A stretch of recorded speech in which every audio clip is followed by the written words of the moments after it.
Hey everyone, Eric here. So I wanted to try something new this time. I wanted to give back to everyone out there watching and anyone that had questions about going and visiting Pictured Rock's National Shoreline. So the whole point of this segment is going to be to give you guys some tips on what to expect when you go and travel somewhere. So this edition will be the first edition. I'm going to try to do it on some bigger destinations and give you guys some pointers and tips on what to expect. And I call it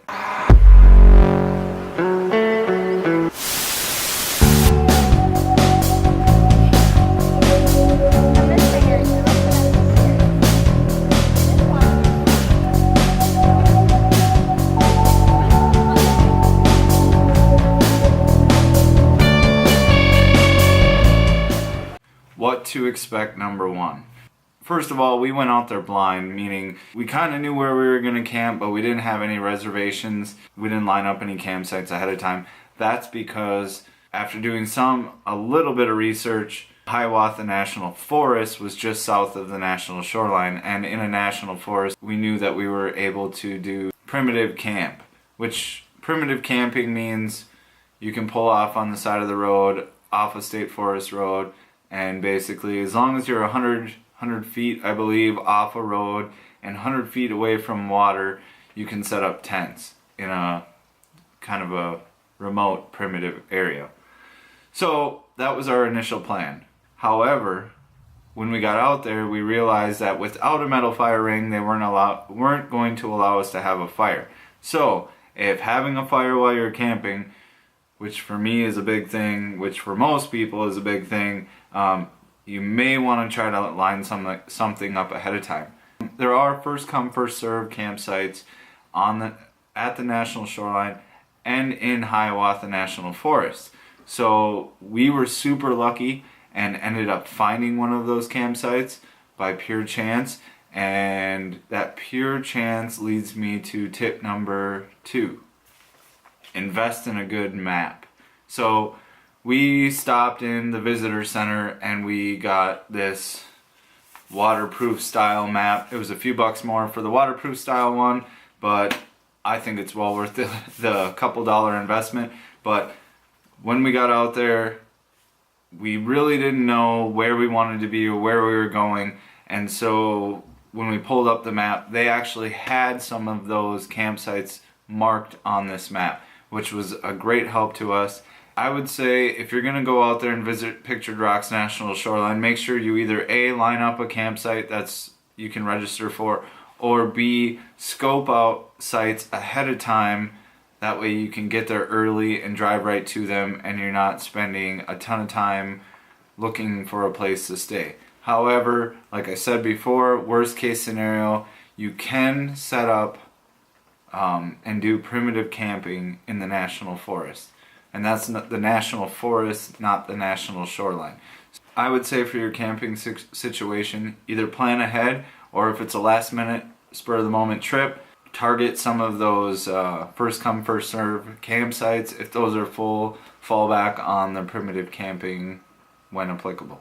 What to expect number 3. So with that said, where we got the map and a ton of other information was the visitor center.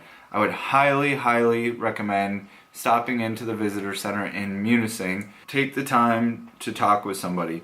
Our group of 5, we had never been to the national shoreline, and all we knew about it is from images and a little bit of research that we did online. With that said, they were super helpful. They lined us up. They gave us smaller maps. They highlighted spots on those maps. They gave us all kinds of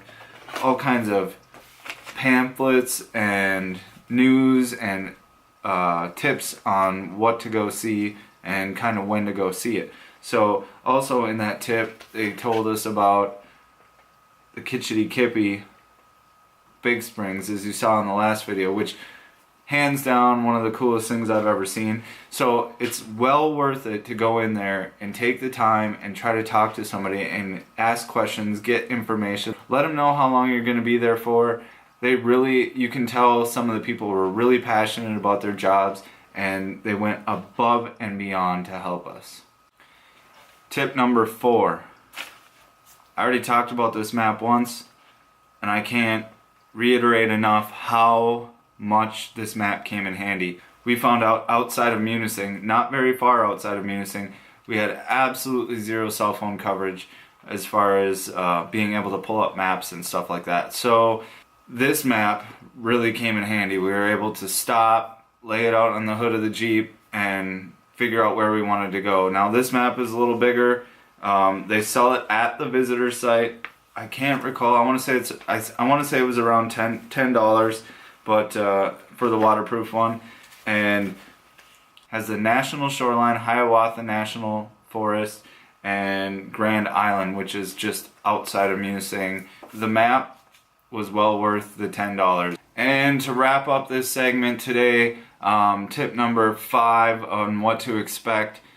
The shoreline has a road that parallels it all the way down to Grand Marais, Michigan. And make sure you bring good hiking shoes. Make sure you bring plenty of water, because you will be walking to go see some of these sites.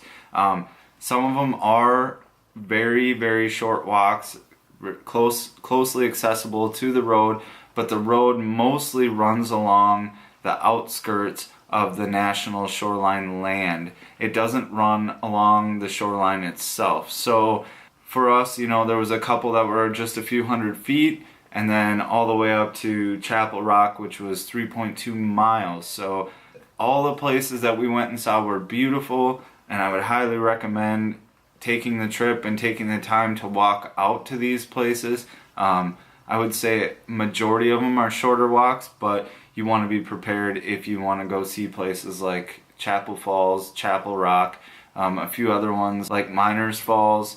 The Picture Rocks National Shoreline isn't one of these places that you can just pull up and see the views. If you want to really see the beauty and the places that this place has to offer, you're going to have to do some walking. So just be prepared for that.